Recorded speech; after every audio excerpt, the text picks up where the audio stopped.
अव्यक्त मुरली 21 मार्च 1985। मुरलीर सारांश स्वदर्शन चक्र द्वारा विजय चक्रर प्राप्ति। आज बापदादा रुहानी सेनापति रूपरे निजर रुहानी सेनागण को देखुछंती। एही रुहानी सेनागण मध्यरु किए किए महावीर केउं शक्तिशाली शस्त्रधारी अटंती। जेपरी स्थूल शस्त्रधारी दिनकु दिन अति सूक्ष्म और तीव्र गतिर शक्ति संपन्न साधन तैयारी करी चलिछंती, सेहीपरि रुहानी सेनागण अति सूक्ष्म शक्तिशाली शस्त्रधारी होइछंती। जेपरी विनाशकारी आत्मा माने गोटिए स्थान रे बसी अनति माइल दूर पर्यंत विनाशकारी किरण द्वारा विनाश करिवा पई साधन तैयारी करि पारिछंती। सेठाकु जिबार आवश्यकता नाही, दूररे बसी लक्ष्य भेद करि पारिबे। एहीपरि रुहानी सेनागण स्थापनाकारी सेना अटंती। सेमाने विनाशकारी, आपण माने स्थापनाकारी अटंती। सेमाने विनाश पाई योजना प्रस्तुत करुछंती, आपण माने नुआ रचना पाई विश्व परिवर्तन पाई योजना करुछंती। स्थापनाकारी सेना माने एहीपरि तीव्र गतिरे रुहानी साधन धारण करिछंती। गोटिए स्थान रे थाई जेउठाकु चाहिबे सेठाकु रुहानी यादर किरण द्वारा कौनसी मध्य आत्मा को आध्यात्मिक स्पर्श कराई पारिबे। परिवर्तन शक्ति एते तीव्र गतिरे सेवा करिबा पई प्रस्तुत होइछि। ज्ञान अर्थात शक्ति समस्तंको प्राप्ति हेउछि ना, ज्ञानर शक्ति द्वारा एपरि शक्तिशाली शस्त्रधारी होइछंती। महावीर होइछंती ना वीर होइछंती, विजयर चक्र प्राप्ति करिछंती।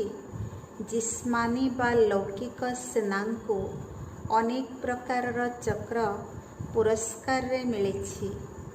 आपण समस्तंको सफलतार पुरस्कार विजयर चक्र मिलिछि। विजय प्राप्ति निश्चित। एहीपरि निश्चय बुद्धि महावीर आत्मा माने विजय चक्रर अधिकारी अटंती। बापदादा देखुथिले जे काहाकु विजय चक्र प्राप्ति होइछि। स्वदर्शन चक्र द्वारा विजय चक्र प्राप्ति करुछंती। तेबे समस्ते शस्त्रधारी होइछंती ना। एही रुहानी शस्त्रर स्मृति स्थूल रूपरे आपणक स्मृति चित्र रे देखाई दिया जाइछि। देवींक चित्र को शस्त्रधारी देखांती ना। पांडवों मध्य शस्त्रधारी देखांती ना। एही रुहानी शस्त्र अर्थात रुहानी शक्ति गुड़िक स्थूल शस्त्र रूपरे देखाई दिया जाइछि। वास्तव रे समस्त संतान मानंकु बापदादांक द्वारा एक समय रे एक प्रकारर ज्ञानर शक्ति प्राप्त होइछि। अलगा अलगा ज्ञान देउनाहांती, तथापि मध्य काहेकि नंबर वार हेउछंती। बापदादा केबे हेले काहाकु अलगा पढ़ाइछंती कि एकाठी पाठ पढ़ाउछंती ना।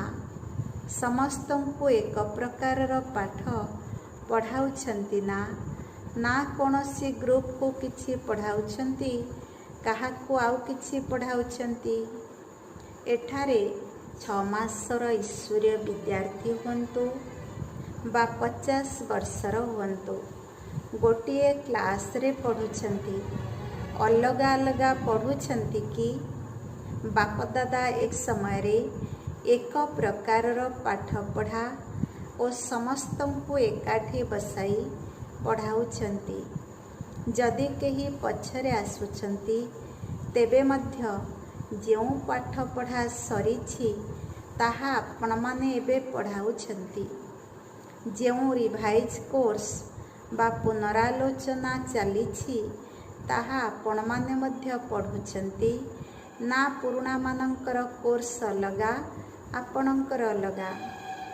ଏକା କୋର୍ସ ନା 40 ବର୍ଷଙ୍କ ପାଇଁ ଅଲଗା ମୁରଲୀ ଏବଂ 6 ମାସଙ୍କ ପାଇଁ ଅଲଗା ମୁରଲୀ ତ ନୁହେଁ ନା?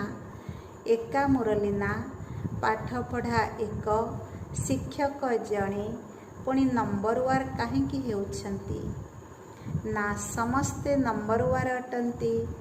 ନମ୍ବର କାହିଁକି ହେଉଛି?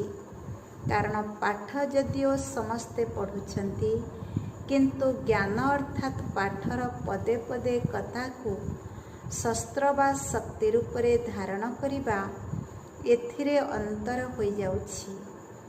କେହି ଶୁଣି କେବଳ ପଏଣ୍ଟ ରୂପରେ ବୁଦ୍ଧିରେ ଧାରଣ କରନ୍ତି, କେହି ଧାରଣ କରିଥିବା ପଏଣ୍ଟକୁ ବହୁତ ଭଲ ଭାବରେ ବର୍ଣ୍ଣନା କରୁଛନ୍ତି। ଭାଷଣ କରିବାରେ, କୋର୍ସ କରାଇବାରେ ଅଧିକାଂଶ ବହୁତ ହୁସିଆର ଅଟନ୍ତି। ବାପଦାଦା ସନ୍ତାନମାନଙ୍କର ଭାଷଣ ବା କୋର୍ସ କରାଇବାର ଶୈଳୀ ଦେଖି ବହୁତ ଖୁସି ହେଉଛନ୍ତି। କେହି କେହି ସନ୍ତାନମାନେ ତ ବାପଦାଦାଙ୍କ ଠାରୁ ମଧ୍ୟ ସୁନ୍ଦର ଭାଷଣ କରୁଛନ୍ତି। ବହୁତ ସୁନ୍ଦର ସୁନ୍ଦର ପଏଣ୍ଟ ମଧ୍ୟ ବର୍ଣ୍ଣନା କରୁଛନ୍ତି। କିନ୍ତୁ ଅନ୍ତର ହେଉଛି ଜ୍ଞାନକୁ ପଏଣ୍ଟ ରୂପରେ ଧାରଣ କରିବା ଓ ଜ୍ଞାନକୁ ପଏଣ୍ଟ ରୂପରେ ଧାରଣ କରିବା ଓ ଜ୍ଞାନର ପଦେ ପଦେ କଥାକୁ ଶକ୍ତି ରୂପରେ ଧାରଣ କରିବା, ଏଥିରେ ଅନ୍ତର ହୋଇଯାଉଛି। ଯେପରି ଡ୍ରାମା ପଏଣ୍ଟ ବୁଝନ୍ତୁ, ଏହା ବହୁତ ବଡ଼ ବିଜୟ ପ୍ରାପ୍ତିର ଶକ୍ତିଶାଳୀ ଅସ୍ତ୍ର ଅଟେ। ଯାହାକୁ ଡ୍ରାମା ଜ୍ଞାନର ଶକ୍ତି ପ୍ରତ୍ୟକ୍ଷ ଜୀବନରେ ଧାରଣ ହୋଇଛି, ସେ କେବେ ହେଲେ ହଲଚଲ ହୋଇପାରିବେ ନାହିଁ। ସଦା ଏକରସ, ଅଚଳ, ସ୍ଥିର ରହିବାର ବିଶେଷ ଶକ୍ତି ଏହି ଡ୍ରାମାର ପଏଣ୍ଟ। ଶକ୍ତି ରୂପରେ ଧାରଣ କରୁଥିବା ଆତ୍ମା କେବେ ହେଲେ ହାରିବେ ନାହିଁ। କିନ୍ତୁ ଯେଉଁମାନେ କେବଳ ପଏଣ୍ଟ ରୂପରେ ଧାରଣ କରିଥାନ୍ତି, ସେମାନେ କ'ଣ କରିଥାନ୍ତି? ଡ୍ରାମାର ପଏଣ୍ଟକୁ ବର୍ଣ୍ଣନା କରିବେ, ହଲଚଲ ମଧ୍ୟ ହେବେ ଓ ଡ୍ରାମା ମଧ୍ୟ କହୁଥିବେ। କେବେ କେବେ ଲୁହ ବୁହାଇବେ, କେଜାଣି ଏମିତି କେମିତି ହୋଇଗଲା, କେଜାଣି କ'ଣ ହେଲା। ପୁଣି ଡ୍ରାମାର ପଏଣ୍ଟ ମଧ୍ୟ କହୁଥିବେ, ହଁ ବିଜୟୀ ତ ନିଶ୍ଚିତ ହେବୁ, ମୁଁ ତ ବିଜୟୀ ରତ୍ନ। ଡ୍ରାମାର ଜ୍ଞାନ ତ ଅଛି, କିନ୍ତୁ କେଜାଣି କ'ଣ ହୋଇଗଲା। ତେବେ ଏହାକୁ କ'ଣ କୁହାଯିବ? ଶକ୍ତି ରୂପରେ, ଶସ୍ତ୍ର ରୂପରେ ଧାରଣ କରିଛନ୍ତି ନା କେବଳ ପଏଣ୍ଟ ହିସାବରେ ଧାରଣ କରିଛନ୍ତି? ଏହିପରି ଆତ୍ମାଙ୍କ ପ୍ରତି ମଧ୍ୟ କହିବେ, ମୁଁ ତ ଶକ୍ତିଶାଳୀ ଆତ୍ମା, ସର୍ବଶକ୍ତିବାନଙ୍କ ସନ୍ତାନ ଅଟେ। କିନ୍ତୁ ଏହା ବହୁତ ବଡ଼ କଥା ଥିଲା। ଏପରି କଥା କେବେ ହେଲେ ମୁଁ ଚିନ୍ତା କରିନଥିଲି। କେଉଁଠି ମାଷ୍ଟର ସର୍ବଶକ୍ତିବାନ ଆତ୍ମା, ଆଉ କାହିଁ ଏପରି କଥା? ଭଲ ଲାଗୁଛି। ତେବେ ଏହାକୁ କ'ଣ କହିବା? ତେଣୁ ଏକ ଆତ୍ମାର ପାଠ, ପରମାତ୍ମାଙ୍କ ପାଠ, ଡ୍ରାମାର ପାଠ, 84 ଜନ୍ମର ପାଠ, କେତେ ପାଠ ଅଛି। ସମସ୍ତ ପାଠକୁ ଶକ୍ତି ଅର୍ଥାତ୍ ଶସ୍ତ୍ର ରୂପରେ ଧାରଣ କରିବା ଅର୍ଥାତ୍ ବିଜୟୀ ହେବା। କେବଳ ପଏଣ୍ଟ ହିସାବରେ ଧାରଣ କରୁଛନ୍ତି। ତେଣୁ କେତେବେଳେ ପଏଣ୍ଟ କାମ କରୁଛି, କେତେବେଳେ କାମ କରୁନାହିଁ। ତଥାପି ପଏଣ୍ଟ ରୂପରେ ଧାରଣ କରୁଥିବା ଆତ୍ମା ସେବାରେ ବ୍ୟସ୍ତ ରହିବା କାରଣରୁ, ପଏଣ୍ଟକୁ ବାରମ୍ବାର ବର୍ଣ୍ଣନା କରିବା କାରଣରୁ ମାୟାଠାରୁ ସୁରକ୍ଷିତ ରହିଥାନ୍ତି। କିନ୍ତୁ ଯେତେବେଳେ କୌଣସି ପରିସ୍ଥିତି ବା ମାୟାର ରୟାଲ ରୂପ ଆସୁଛି, ସେତେବେଳେ ବିଜୟୀ ହୋଇପାରୁନାହାନ୍ତି। ସେହି ପଏଣ୍ଟ ବର୍ଣ୍ଣନା କରୁଥାନ୍ତି, କିନ୍ତୁ ଶକ୍ତି ନଥିବା କାରଣରୁ ସର୍ବଦା ମାୟାଜିତ ହୋଇପାରି ନଥାନ୍ତି। ଏବେ ବୁଝିଲେ ନମ୍ବର ୱାନ୍ କାହିଁକି ହେଉଛନ୍ତି? ଏବେ ଚେକ୍ କରନ୍ତୁ, ପ୍ରତ୍ୟେକ ଜ୍ଞାନର ପଏଣ୍ଟ ଶକ୍ତି ରୂପରେ ଶସ୍ତ୍ର ରୂପରେ ଧାରଣ କରିଛନ୍ତି। କେବଳ ଜ୍ଞାନବାନ ହୋଇଛନ୍ତି ନା ଶକ୍ତିଶାଳୀ ମଧ୍ୟ ହୋଇଛନ୍ତି? ନଲେଜଫୁଲ୍ ସହିତ ପାୱାରଫୁଲ୍ ମଧ୍ୟ ହୋଇଛନ୍ତି ନା କେବଳ ନଲେଜଫୁଲ୍ ହୋଇଛନ୍ତି? କେବଳ ଜ୍ଞାନବାନ ହୋଇଛନ୍ତି ନା ଶକ୍ତିଶାଳୀ ମଧ୍ୟ ହୋଇଛନ୍ତି? ନଲେଜଫୁଲ୍ ସହିତ ପାୱାରଫୁଲ୍ ମଧ୍ୟ ହୋଇଛନ୍ତି ନା କେବଳ ନଲେଜଫୁଲ୍ ହୋଇଛନ୍ତି? ଯଥାର୍ଥ ନଲେଜ ବା ଜ୍ଞାନ ଲାଇଟ୍ ଓ ମାଇଟ୍ର ସ୍ୱରୂପ ଅଟେ। ସେହି ରୂପରେ ଧାରଣ କରିଛନ୍ତି। ଯଦି ସମୟ ଅନୁସାରେ ନଲେଜ ବିଜୟୀ କରାଉନାହିଁ, ତେବେ ନଲେଜ ଶକ୍ତି ରୂପରେ ଧାରଣ କରିନାହାନ୍ତି। ଯଦି କୌଣସି ଯୋଦ୍ଧା ସମୟ ଅନୁସାରେ ଶସ୍ତ୍ରକୁ କାର୍ଯ୍ୟରେ ଲଗାଇ ପାରିବେ ନାହିଁ, ତେବେ ତାଙ୍କୁ କ'ଣ କୁହାଯିବ? ମହାବୀର କୁହାଯିବ। ଏହି ଜ୍ଞାନର ଶକ୍ତି କେଉଁଥିପାଇଁ ମିଳିଛି? ମାୟାଜିତ ହେବା ପାଇଁ ମିଳିଛି ନା ସମୟ ଅତିବାହିତ ହେବା ପରେ ପଏଣ୍ଟ ମନେ ପକାଇବେ, ଏହା କରିବାର ଥିଲା, ଏପରି ଚିନ୍ତା କରିଥିଲି। ତେବେ ଏହାକୁ ଚେକ୍ କରନ୍ତୁ। ଏବେ ଫୋର୍ସର କୋର୍ସ କେତେ ଅଛି? କୋର୍ସ କରାଇବା ପାଇଁ ସମସ୍ତେ ପ୍ରସ୍ତୁତ ଅଛନ୍ତି ନା? ଏପରି କେହି ଅଛନ୍ତି ଯିଏ କୋର୍ସ କରାଇ ପାରିବେ ନାହିଁ? ସମସ୍ତେ କରାଇ ପାରିବେ ଓ ବହୁତ ସ୍ନେହର ସହିତ ସୁନ୍ଦର ଭାବରେ କୋର୍ସ କରାଉଛନ୍ତି। ବାପଦାଦା ଦେଖୁଛନ୍ତି କିପରି ବହୁତ ସ୍ନେହରେ ଅଥକ ହୋଇ ଲଗନର ସହିତ କରୁଛନ୍ତି ଓ କରାଉଛନ୍ତି। ବହୁତ ଭଲ ଭଲ କାର୍ଯ୍ୟକ୍ରମ ମଧ୍ୟ କରୁଛନ୍ତି। ତନ ମନ ଧନ ଲଗାଉଛନ୍ତି। ତେଣୁ ତ ଏତେ ବୃଦ୍ଧି ହୋଇଛି। ଏହା ତ ବହୁତ ଭଲ କରୁଛନ୍ତି। କିନ୍ତୁ ଏବେ ସମୟ ଅନୁସାରେ ଏସବୁର ପାସ୍ ବା ଅତିକ୍ରମ କରିଛନ୍ତି। ଶିଶୁ ଅବସ୍ଥା ସରିଯାଇଛି ନା? ଏବେ ଯୁବାବସ୍ଥାରେ ଅଛନ୍ତି ନା ବାନପ୍ରସ୍ଥରେ ଅଛନ୍ତି? କେଉଁ ଅବସ୍ଥାରେ ପହଞ୍ଚିଛନ୍ତି? ଏହି ଗ୍ରୁପରେ ଅଧିକାଂଶ ନୂଆ ନୂଆ ଅଛନ୍ତି। କିନ୍ତୁ ବିଦେଶ ସେବା ପାଇଁ ଏତେ ବର୍ଷ ପୂରଣ ହେଲା, ତେଣୁ ଆଉ ବାଲ୍ୟାବସ୍ଥା ନାହିଁ। ଏବେ କିଶୋରାବସ୍ଥାରେ ପହଞ୍ଚିଗଲେଣି। ଏବେ ଫୋର୍ସ ବା ଶକ୍ତିର କୋର୍ସ କରନ୍ତୁ ଏବଂ କରାନ୍ତୁ। ଏପରି ତ ୟୁଥ୍ ବା ଯୁବାମାନଙ୍କ ପାଖରେ ବହୁତ ଶକ୍ତି ଥାଏ। ଯୁବା ସମୟ ବହୁତ ଶକ୍ତିଶାଳୀ ହୋଇଥାଏ। ଯାହା ଚାହିଁବେ ତାହା କରିପାରିବେ। ଏଣୁ ଦେଖନ୍ତୁ, ଆଜିକାଲି ସରକାର ମଧ୍ୟ ୟୁଥ୍କୁ ଦେଖି ଭୟ କରୁଛନ୍ତି। କାରଣ ୟୁଥ୍ ଗ୍ରୁପଙ୍କ ମଧ୍ୟରେ ଲୌକିକ ରୂପରେ ବୁଦ୍ଧିର ଶକ୍ତି ଅଛି ଓ ଶାରୀରିକ ଶକ୍ତି ମଧ୍ୟ ଅଛି। ଏଠାରେ ଭଙ୍ଗାରୁଜା କରିବା ଭଳି କେହି ନାହାନ୍ତି। ଗଢ଼ିବା ୟୁଥ୍ ମାନେ ଅଛନ୍ତି। ସେମାନେ ଜୋସ୍ ବାଲେ ଏବଂ ଏଠାରେ ଶାନ୍ତ ସ୍ୱରୂପ ଆତ୍ମାମାନେ ଅଛନ୍ତି। ବିଗିଡ଼ିକୁ ସଜାଡ଼ୁଛନ୍ତି। ସମସ୍ତଙ୍କର ଦୁଃଖ ଦୂର କରୁଛନ୍ତି। ସେମାନେ ଦୁଃଖ ଦେଉଛନ୍ତି, ଆପଣ ଦୁଃଖ ଦୂର କରୁଛନ୍ତି। ଦୁଃଖହର୍ତ୍ତା ସୁଖକର୍ତ୍ତା ଅଟନ୍ତି। ଯେପରି ପିତା ସେପରି ପୁତ୍ର।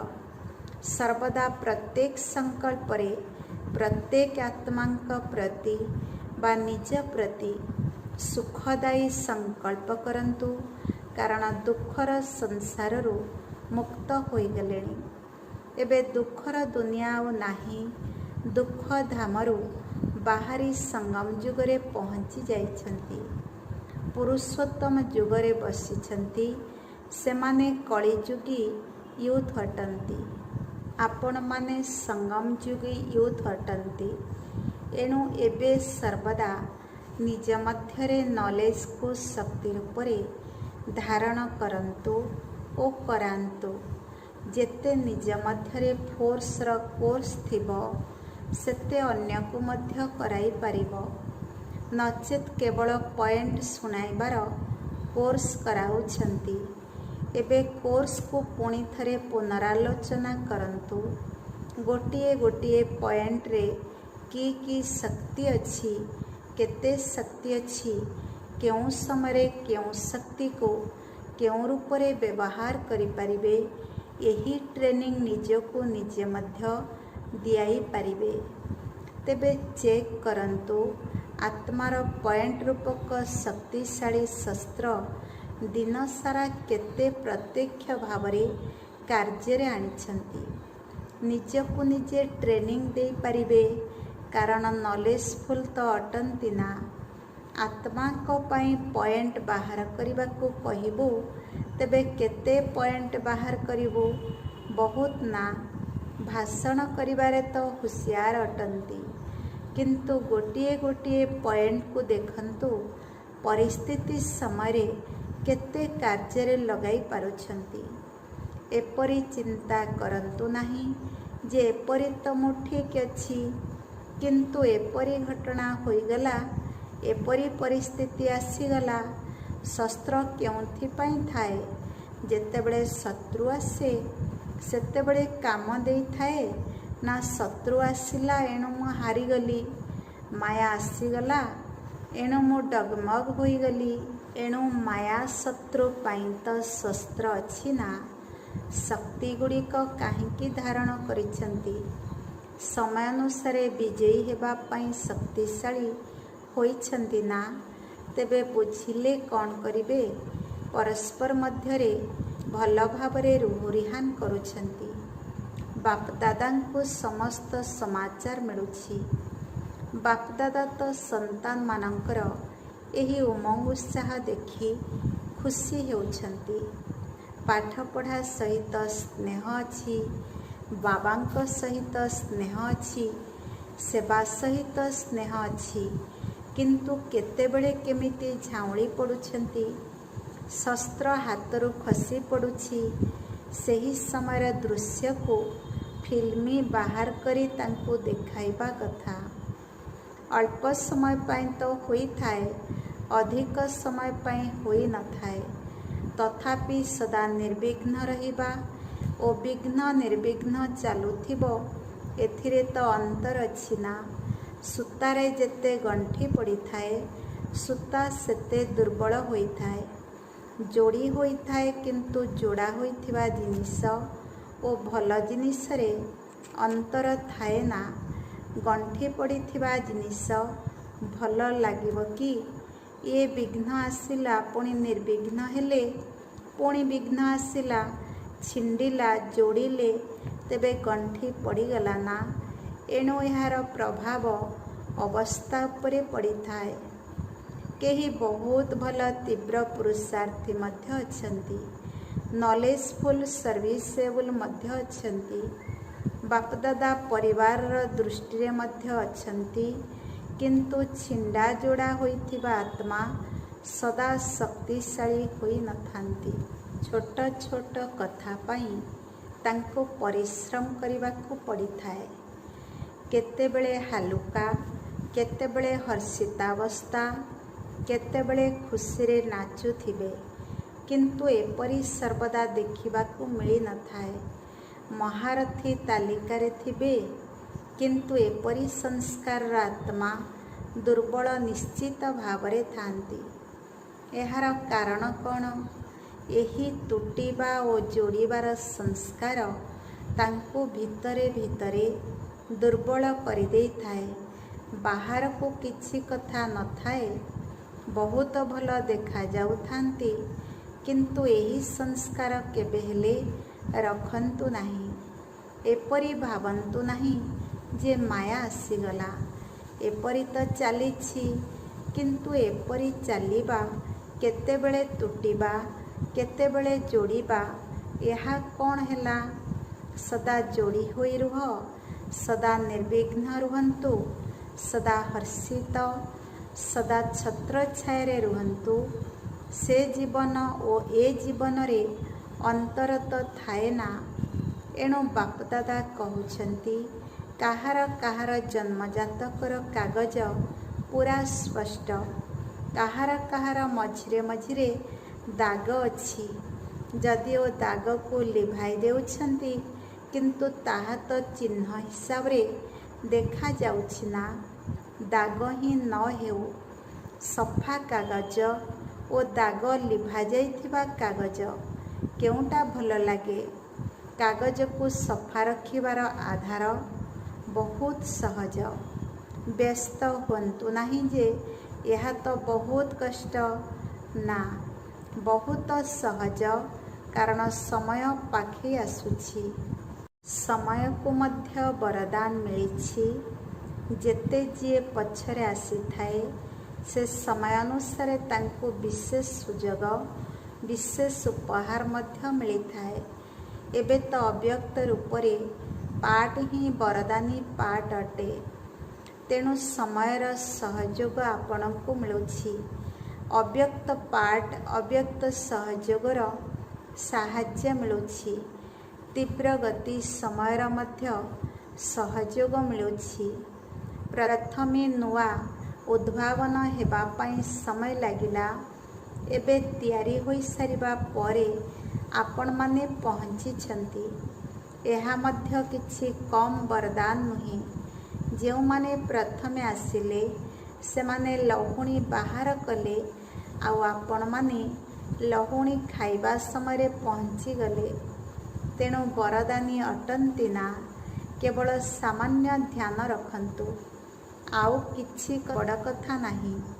ସମସ୍ତ ପ୍ରକାରର ସହଯୋଗ ଆପଣଙ୍କ ସାଥିରେ ଅଛି।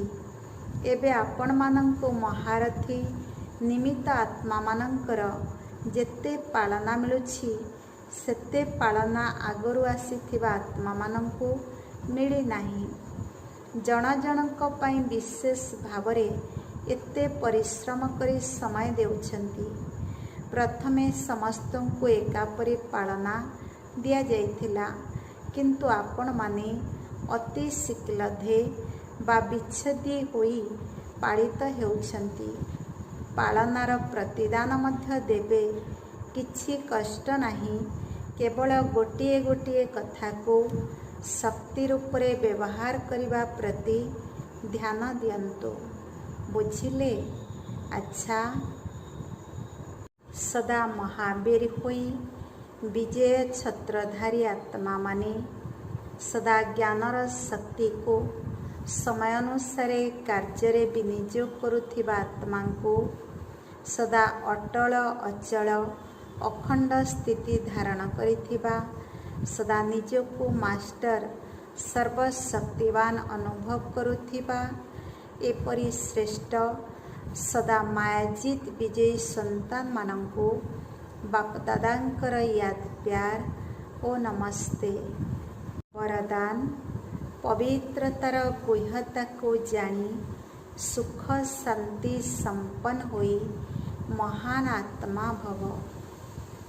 ବିସ୍ତାର: ପବିତ୍ରତା ରୂପକ ଶକ୍ତିର ମହାନତାକୁ ଜାଣି ପବିତ୍ର ଅର୍ଥାତ୍ ପୂଜ୍ୟ ଦେବାତ୍ମା ଏବେ ହିଁ ହୁଅନ୍ତୁ। ଏପରି ନୁହେଁ ଯେ ଅନ୍ତିମ ସମୟରେ ହୋଇଯିବେ। ଏହି ବହୁତ ସମୟର ଜମା ହୋଇଥିବା ଶକ୍ତି ଅନ୍ତିମ ସମୟରେ କାମ ଦେବ। ପବିତ୍ର ହେବା କିଛି ସାଧାରଣ କଥା ନୁହେଁ। ବ୍ରହ୍ମଚାରୀ ହୋଇଛୁ, ପବିତ୍ର ହୋଇଗଲୁ, କିନ୍ତୁ ପବିତ୍ରତା ଜନନୀ ଅଟେ। ସଂକଳ୍ପରେ ହେଉ, ବୃତ୍ତିରେ ହେଉ, ବାୟୁମଣ୍ଡଳରେ ହେଉ, ବାଣୀରେ, ସମ୍ପର୍କରେ ସୁଖ ଶାନ୍ତିର ଜନନୀ ହେବା, ଏହାକୁ କୁହାଯାଏ ମହାନ ଆତ୍ମା। ସ୍ଲୋଗାନ: ଉଚ୍ଚ ସ୍ଥିତିରେ ସ୍ଥିତ ହୋଇ ସମସ୍ତ ଆତ୍ମାଙ୍କୁ ଦୟାଦୃଷ୍ଟି ଦିଅନ୍ତୁ, ପ୍ରକମ୍ପନ ପ୍ରଦାନ କରନ୍ତୁ। ଓମ୍ ଶାନ୍ତି। ସ୍ୱମାନ: ମୁଁ ମାୟାଜିତ୍ ବିଜୟୀ ଆତ୍ମା ଅଟେ। ଆଜିର ମୁରଲୀରୁ ଶିକ୍ଷା: ପ୍ରଥମ ନମ୍ବର, ସଦା ଏକରସ ଅଚଳ ସ୍ଥିର ରହିବାର ବିଶେଷ ଶକ୍ତି ଏହି ଡ୍ରାମାର ପଏଣ୍ଟ। ଶକ୍ତି ରୂପରେ ଧାରଣ କରୁଥିବା ଆତ୍ମା କେବେ ହେଲେ ହାରିବେ ନାହିଁ। ଦ୍ୱିତୀୟ ନମ୍ବର, ଯଥାର୍ଥ ନଲେଜ ବା ଜ୍ଞାନ ଲାଇଟ୍ ଓ ମାଇଟ୍ର ସ୍ୱରୂପ ଅଟେ। ଯଦି ସମୟାନୁସାରେ ନଲେଜ ବିଜୟୀ କରାଉନାହିଁ, ତେବେ ନଲେଜ ଶକ୍ତି ରୂପରେ ଧାରଣ କରିନାହାନ୍ତି। ତୃତୀୟ ନମ୍ବର, ସର୍ବଦା ପ୍ରତ୍ୟେକ ସଂକଳ୍ପରେ ପ୍ରତ୍ୟେକ ଆତ୍ମାଙ୍କ ପ୍ରତି ବା ନିଜ ପ୍ରତି ସୁଖଦାୟୀ ସଂକଳ୍ପ କରନ୍ତୁ। ଓମ୍ ଶାନ୍ତି।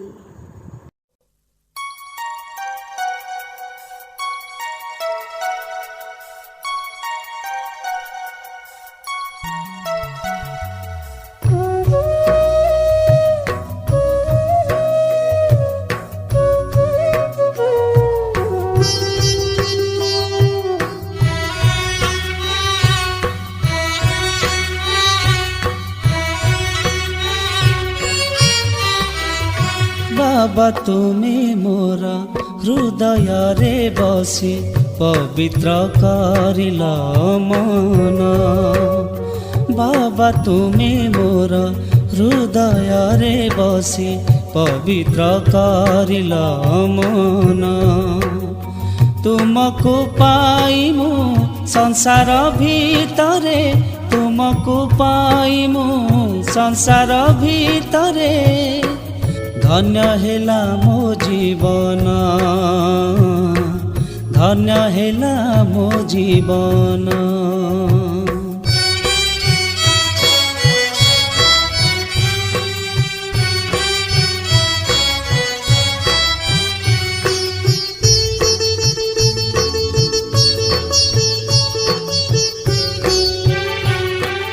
ସବୁ କିଛି ଦେଖି କିଛି ଭାବୁ ନାହିଁ, ତୁମ ବିନା ମୁଁ କାହାକୁ। ତୋର ମିଳନରେ କେତେ ଯେ ଆନନ୍ଦ, କହିବି ଅବା କାହାକୁ। ସଞ୍ଜ ସକାଳରେ ତୁମରି ସ୍ନେହରେ, ସଞ୍ଜ ସକାଳରେ ତୁମରି ସ୍ନେହରେ, ଦେଖୁଛି କେତେ ସପନ, ଦେଖୁଛି କେତେ ସପନ।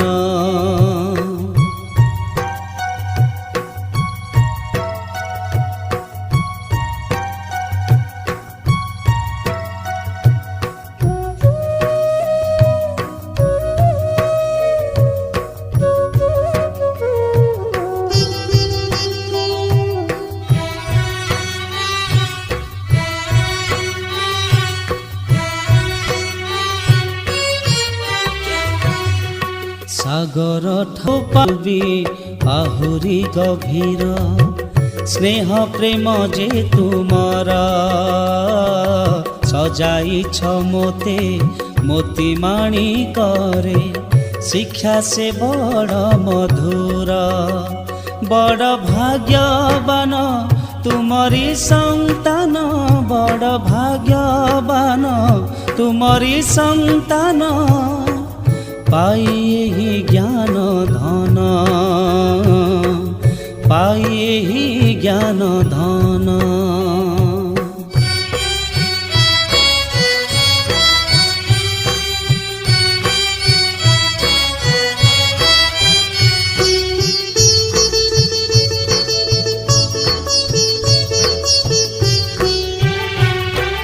ଅନ୍ତରର ବ୍ୟଥା ହରିନେଲ ସବୁ, ଦେଇ ଏହି ଉପହାର। ଦିବ୍ୟ ପୀରତିର ସ୍ୱର୍ଗ ସୁଖ ଦେଇ କରିଲ ଯେ ଆପଣାର। ତୁମରି ସ୍ମୃତିରେ ମନ ମୋ ଲଗାଇ, ତୁମରି ସ୍ମୃତିରେ ମନ ମୋ ଲଗାଇ, କାଟିଲି ସବୁ ବନ୍ଧନ, କାଟିଲି ସବୁ ବନ୍ଧନ। ବାବା ତୁମେ ମୋର ହୃଦୟରେ ବସି ପବିତ୍ର କରିଲ ମନ। बाबा तुमे मोर हृदय बसी पवित्र करिल मन तुमको पाई मु संसार भितरे तुमको पाई मु संसार भितरे धन्य हेला मो जीवन धन्य हेला मो जीवन धन्य हेला मो जीवन धन्य हेला मो जीवन।